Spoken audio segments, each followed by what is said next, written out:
Jumpa lagi di Vestalk, channel kesayangan kita yang membahas mengenai keuangan, bisnis, dan juga investasi. Terima kasih pada Bapak Ibu sudah klik video ini. Dan di kesempatan kali ini kita akan belajar bersama lagi. Yang akan kita bahas ini adalah perusahaan kertas terbesar di Indonesia. Salah satunya adalah INKP. Ini menjadi bagian dari Sinarmas Group. Dan kita akan bahas INKP ini sampai tuntas. Kira-kira apakah INKP ini layak untuk kita koleksi bersama? Ya, kita saksikan sampai akhir ya, karena kita akan bahas tuntas di video ini. Bagi Bapak Ibu yang baru join, langsung saja klik subscribe supaya nanti ke depannya kita bisa belajar bersama.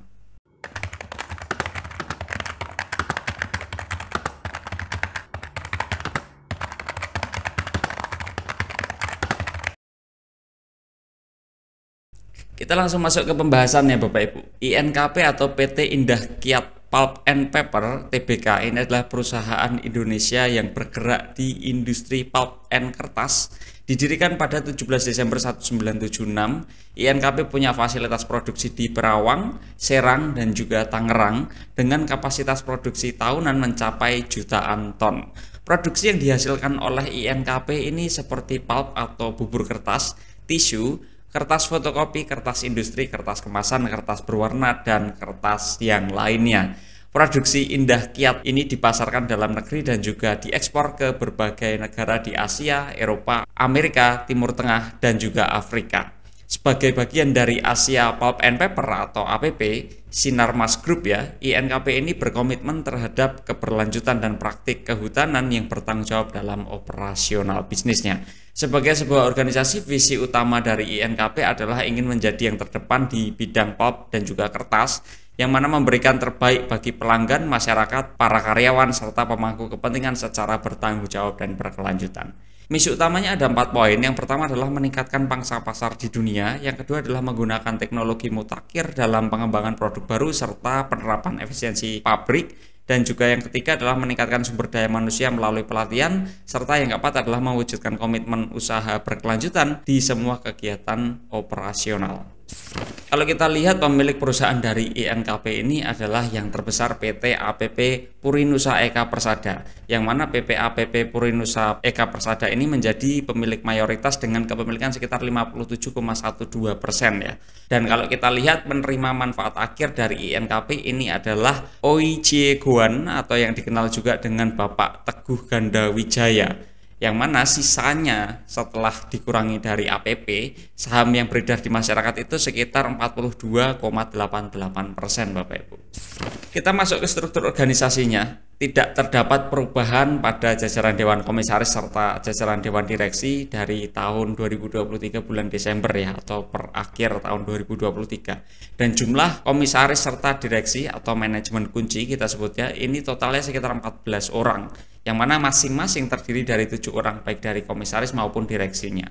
Dan kalau kita menilai jumlah manajemen kunci dari INKP itu kami rasa masih cukup masuk akal jumlahnya. Apabila kalau kita bandingkan dengan SPMA, ini punya total aset sekitar 3,33 triliun rupiah, sedangkan INKP sendiri itu ya kalau kita konversi ke dalam Indonesian rupiah sekitar 171-an triliun rupiah ya. Dengan komisaris di SPMA itu 4 orang dan juga direkturnya 4 orang. Jadi dengan kata lain ya jumlah komisaris dan INKP ini tergolong banyak, tetapi masih bisa dibenarkan karena jumlah asetnya juga relatif besar. Kita akan masuk ke profil komisaris utamanya yaitu Bapak Saleh Husin dan juga profil presiden direkturnya yaitu Bapak Hendra Jaya Kosasih. Ada baiknya Bapak Ibu juga cek profil komisaris dan direktur utama lainnya supaya mendapatkan gambaran yang lebih solid. Bapak Saleh Husin ini adalah komisaris utama sejak tahun 2017. Beliau WNI, usia sekitar 62 tahun. Beliau punya latar belakang pendidikan dari Fakultas Ekonomi dari Universitas Krishna Dwipayana, serta ada Master Administrasi Publik di universitas yang sama ya. Dan Bapak Saleh ini memiliki keahlian utama dalam manajemen strategis, pengawasan perusahaan, dan beliau punya karir politik yang cukup bagus. Sedangkan Bapak Hendra Jaya Kosasih ini adalah direktur utama sejak tahun 2017. Beliau WNI, usia sekitar 65 tahun, dan pendidikan beliau adalah Fakultas Ekonomi Universitas Trisakti di Jakarta ya. Bapak Hendra ini punya keahlian yang mendalam pada industri pulp and paper, serta dalam menjalankan manajemen strategis, pengawasan perusahaan, dan beliau kami rasa juga cukup kompeten ya dalam INKP ini. Baik Bapak Saleh maupun Bapak Hendra tidak punya hubungan afiliasi dengan anggota Dewan Komisaris, Dewan Direksi maupun pemegang saham utama dari INKP. Model bisnis utama dari INKP kalau kita lihat ya, PT Indah Kiat Pulp and Paper Tbk secara garis besarnya adalah produsen pulp dan juga kertas yang beroperasi dalam berbagai segmen termasuk kertas, cetak dan tulis, kertas industri serta tisu. Dan INKP ini memiliki segmen konsumen pada pasar domestik serta pasar internasional. Proses produksinya itu mencakup pengolahan kayu menjadi pulp, lalu pulp yang ada itu diolah lagi menjadi berbagai jenis kertas di pabriknya yang berlokasi di beberapa wilayah ya, seperti di Riau, Tangerang, dan juga Serang. Dan saluran distribusi dari INKP mencakup penjualan langsung ke konsumen industri, distributor, dan juga ekspor ke berbagai negara. Dalam operasinya, INKP ini bekerja sama dengan berbagai pemasok bahan baku seperti kayu dari hutan tanaman industri yang dikelola secara berkelanjutan. Selain itu, perusahaan juga menjalin kemitraan dengan berbagai lembaga keuangan dan organisasi industri untuk memastikan pertumbuhan bisnis yang berkelanjutan. Sebagai sebuah organisasi, kita melihat lebih dalam keunggulan utama dari INKP ini adalah INKP punya integrasi rantai pasok yang kuat. Artinya INKP punya kendali atas seluruh proses produksinya mulai dari pengolahan kayu di hutan, tanaman industri, produksi kertas, sampai ke distribusinya, sehingga hal ini bisa memastikan efisiensi biaya dan kestabilan bahan baku. Sedangkan kelemahan utama dari INKP, ya kita melihat ya, bisnis sebesar INKP ini punya ketergantungan pada harga pulp global. Jadi pendapatan INKP ini sangat dipengaruhi oleh fluktuasi harga komoditas di pasar dunia yang bisa berdampak pada profitabilitas perusahaan terutama saat harga pulp mengalami penurunan atau mengalami tekanan Bapak Ibu. INKP membagi segmen bisnisnya itu menjadi dua segmen. Yang pertama adalah segmen kertas budaya dan juga pulp, yang kedua adalah segmen kertas industri, tisu, dan yang lainnya. Segmen yang pertama ini mencakup produksi bubur kertas budaya yang meliputi kertas cetak dan juga tulis, baik berlapis maupun yang tidak berlapis, serta kertas fotokopi. Pulp yang dihasilkan ini tidak hanya digunakan sebagai bahan baku utama produksi kertas budaya, tapi juga dijual ke pasar domestik dan juga internasional. INKP punya fasilitas produksi pulp dengan kapasitas tahunan sekitar 3,1 juta ton dan kertas budaya sekitar 1,6 juta ton pada tahun 2023. Dan ini sedang ada ekspansi ya. Lalu pada segmen yang kedua adalah segmen kertas industri dan juga tisu dan yang lainnya. Di segmen ini terdiri dari kertas industri, produk tisu, dan produk lainnya. Kertas industri ini meliputi kertas kemasan seperti kontainer board, box board, serta kertas untuk kemasan makanan. Sedangkan tisu yang diproduksi dalam berbagai varian untuk kebutuhan rumah tangga dan juga industri. Selain itu, INKP juga mengelola kertas bekas menjadi produk kertas industri dengan kapasitas produksi kertas industri ini sebesar 2,2 juta ton dan tisu sebesar 108.000 ton per tahunnya. Ya, kita masuk ke strategi dan pengembangan bisnis dari INKP ya. INKP ini memperkirakan permintaan produknya akan naik hingga tahun 2026. Berdasarkan data RISI di tahun 2021, pertumbuhan rata-rata permintaan untuk pulp itu diprediksi sekitar 5%, kertas sekitar 0%, dan tisu sekitar 6%, serta kertas kemasan itu sekitar 4%. Secara agregat rata-rata pertumbuhannya sekitar 4% per tahunnya. Sedangkan realisasi revenue di kuartal 3 2024 ya, ini sekitar minus 9,91% atau sekitar 2,42 miliar US dollar.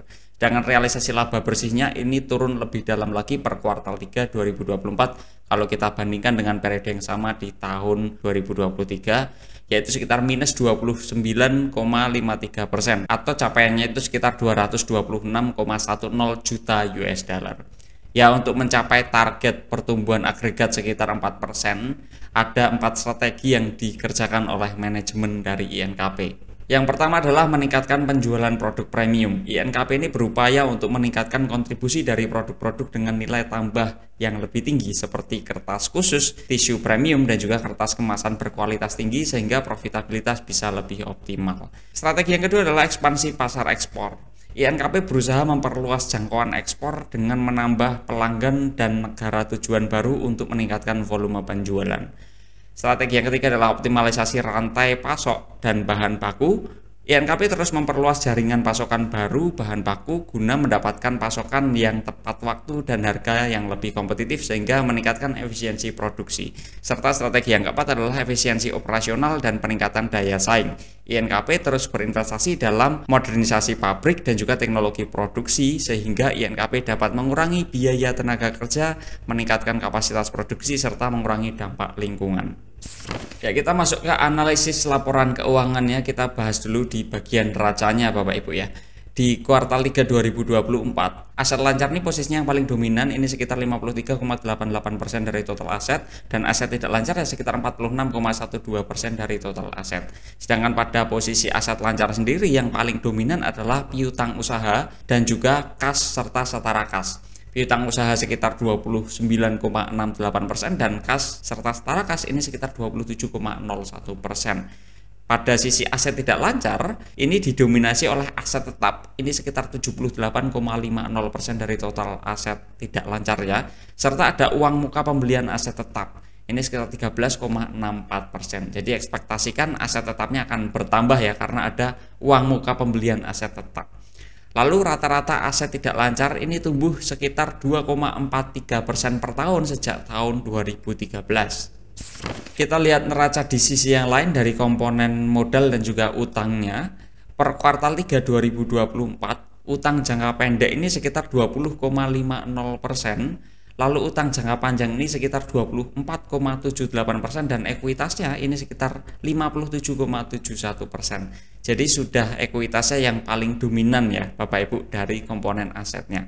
Dan pertumbuhan ekuitas sejak tahun 2013 itu sekitar 11,68% per tahunnya. Lalu utang jangka pendek ini didominasi oleh pinjaman bank jangka pendek, ini sekitar 45,64% dari total utang jangka pendek, serta ada utang obligasi sekitar 16,36% dari total utang jangka pendek, yang mana ini sama-sama mahal ya. Sedangkan utang jangka panjangnya didominasi oleh pinjaman bank jangka panjang pihak ketiga, ini sekitar 39,49% dari total utang jangka panjang, serta ada utang obligasi jangka panjang, ini sekitar 34,04% dari total utang jangka panjang. Ya, jadi dengan kata lain utangnya itu ya relatif mahal ya, baik di jangka pendek dan juga jangka panjang secara dominannya. Masuk ke bagian laba ruginya Bapak Ibu. Di sisi laba rugi, rata-rata pertumbuhan revenue itu sekitar 3,85% per tahun sejak tahun 2013. Rata-rata pertumbuhan laba operasinya sekitar 15,88% per tahun sejak tahun 2013 dan rata-rata pertumbuhan laba bersihnya ini sekitar 4,93% per tahun sejak tahun 2013. Ya, sejak tahun 2013 kami rasa pendapatan dan laba dari INKP ini memang relatif tumbuh dengan tingkat fluktuasi yang cukup tinggi.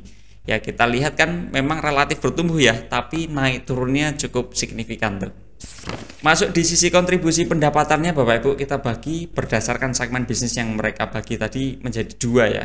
Kontributor utama pada revenue secara rata-rata ini adalah pada segmen kertas budaya dan juga pulp, ini sekitar 65,34% dari rata-rata revenue, dengan rata-rata pertumbuhan sekitar 4,17% per tahun sejak tahun 2013. Sedangkan kontributor berikutnya adalah pada segmen kertas industri, tisu dan juga yang lainnya, ini sekitar 34,66% dari rata-rata revenue, dengan rata-rata pertumbuhan sekitar 3,18% per tahun sejak tahun 2013. Pada sisi kontribusi beban dan biayanya Bapak Ibu, kontributor terbesar dari total beban dan biaya ini adalah pada beban pokok penjualan atau COGS, ini sekitar 73,77% dari total beban dan biaya. Sedangkan kontributor berikutnya pada total beban dan biaya adalah pada beban usaha, ini sekitar 12,43% dari total beban dan biaya, terutama untuk ongkos angkut. Dan kalau kita masuk ke kontribusi laba usaha per segmennya, kontributor utama laba usaha per segmen secara rata-rata ini adalah pada segmen kertas budaya dan juga pulp, ini sekitar 78,24% dari rata-rata laba usahanya, dengan rata-rata pertumbuhan sekitar 15,42% per tahun. Lalu pada kontributor berikutnya adalah pada segmen kertas industri, tisu dan yang lainnya, ini kontribusinya sekitar 21,76% dari rata-rata laba usahanya, dengan rata-rata pertumbuhan sekitar 20,27% per tahun sejak tahun 2013. Kalau kita masuk lebih dalam dari dua segmen tadi, kita bisa ketahui margin laba per segmennya. Dan rata-rata margin laba usaha per segmen pada segmen kertas budaya dan juga pulp yang menjadi kontributor utama ini sekitar 21,44%. Sedangkan pada segmen yang kedua yaitu pada segmen kertas industri, tisu dan yang lainnya ini punya rata-rata margin laba ini sekitar 10,82% Bapak Ibu. Ya, masuk ke bagian arus kasnya, ada arus kas operasi dan juga arus kas operasi bersihnya ya. Kita lihat dari sisi arus kas operasinya dulu. Arus kas operasi dari INKP ini nilainya selalu positif ya, dengan fluktuasi yang cukup tinggi. Sedangkan pada arus kas operasi bersih ini punya fluktuasi yang lebih tinggi lagi. Bahkan di beberapa tahun seperti di tahun 2013, 15, 18 dan 2024 ini nilainya negatif ya. Dan rata-rata free cash flow per share dari INKP secara rata-rata sejak tahun 2013 itu sekitar Rp265,51 per lembar sahamnya, itu free cash flow per share-nya. Dan pada tahun 2024 ini sampai kuartal 3 ini terdapat pembelian aset investasi berupa suku cadang dan mesin untuk perluasan pabrik pulp, tisu dan juga kertas budaya di Perawang. Lalu ada pabrik kertas budaya di Tangerang dan juga pabrik kertas industri di Serang dan juga Karawang. Itulah sebabnya kenapa arus kas operasi bersih di tahun 2024 ini nilai negatifnya cukup tinggi ya. Karena itu kita 1 tahunkan dan ada nilai investasi yang cukup signifikan sampai di kuartal 3 2024 ini. Jadi ekspektasikan kapasitas produksi dari INKP ke depan juga akan lebih tinggi lagi. Masuk ke rasio profitabilitasnya Bapak Ibu. Pada rasio profitabilitas ini rata-rata net profit margin milik INKP sejak tahun 2013 itu sekitar 11,27%.